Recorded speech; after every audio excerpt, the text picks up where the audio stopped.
Romans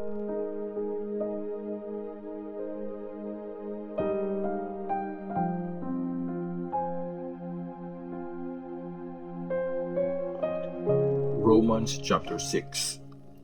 Patay sa kasalanan pero buhay dahil kay Jesus Christ. So, anong sasabihin natin ngayon? Dapat bang gumawa pa rin tayo ng kasalanan para mas ma-experience pa natin ang sobrang kabaitan ng Diyos? Siyempre, hindi. Namatay na tayo sa kasalanan. Bakit pa tayo magpapatuloy sa ganong buhay? Alam niyo naman na nung binaptize tayo para maging united kay Christ Jesus, nakasama din tayo sa kamatayan niya. Kaya nga, nung binaptize tayo, namatay at nilibing tayong kasama ni Christ. Pero kung paano binuhay si Christ sa tulong ng kapangyarihan at kadakilaan ng Ama, ganon din tayo, magkakaroon tayo ng bagong buhay. Kasi kung kasama niya tayong namatay, siguradong kasama niya rin tayong mabubuhay ulit. Alam nating namatay kasama ni Christ sa krus, yung dati nating pagkatao. Nangyari yun para wasakin ang kapangyarihan ng kasalanan sa atin at para hindi na tayo maging alipin pa ng kasalanan. Kasi kung namatay na tayo, pinalaya na tayo sa kapangyarihan ng kasalanan. Since namatay tayong kasama ni Christ, naniniwala tayong mabubuhay din tayong kasama siya.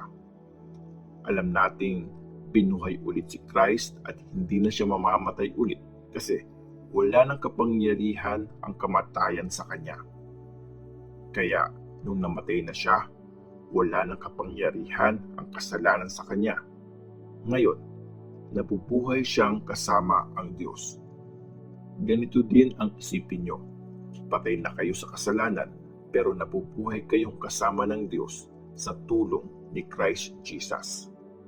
Di na dapat kasalanan ang naghahari sa katawan nyo para hindi nyo nasundin ang masasamang desires nito. Huwag nyong isuko sa kasalanan ang anumang parte ng katawan nyo para gamitin ito sa kasamaan. I-present nyo ang sarili nyo sa Diyos kagaya ng mga binuhay mula sa kamatayan. At isurrender nyo sa Diyos ang buong pagkatao nyo para gamitin sa matuwid na gawain.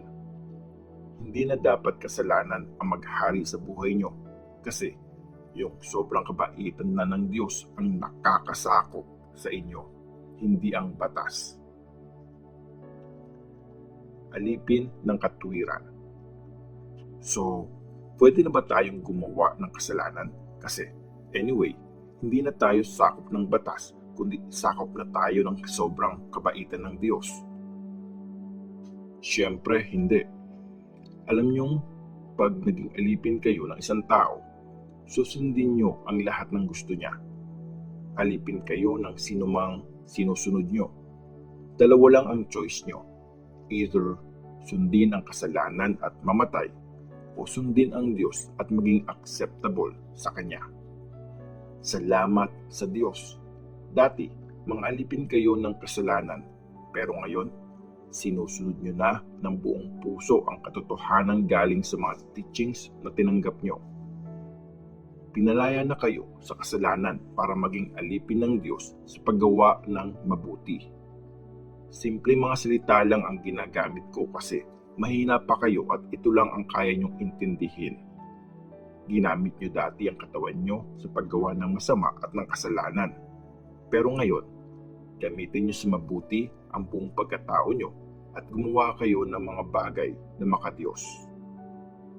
Nung alipin kayo ng kasalanan, hindi nyo kailangang gawin ang gusto ng Diyos. So anong napala nyo sa mga dati nyong ginagawa na kinakahiya nyo na ngayon? Kamatayan ang bunga ng mga yon. Pero ngayon, malaya na kayo sa kasalanan at mga alipin na kayo ng Diyos. Nagkaroon kayo ng buhay na para lang sa Diyos at ang resulta nun ay buhay na walang hanggan. Kasi kamatayan ang pambayad sa kasalanan, pero libreng binibigay ng Diyos ang buhay na walang hanggan sa pakikipag-isa natin kay Christ Jesus na ating Panginoon.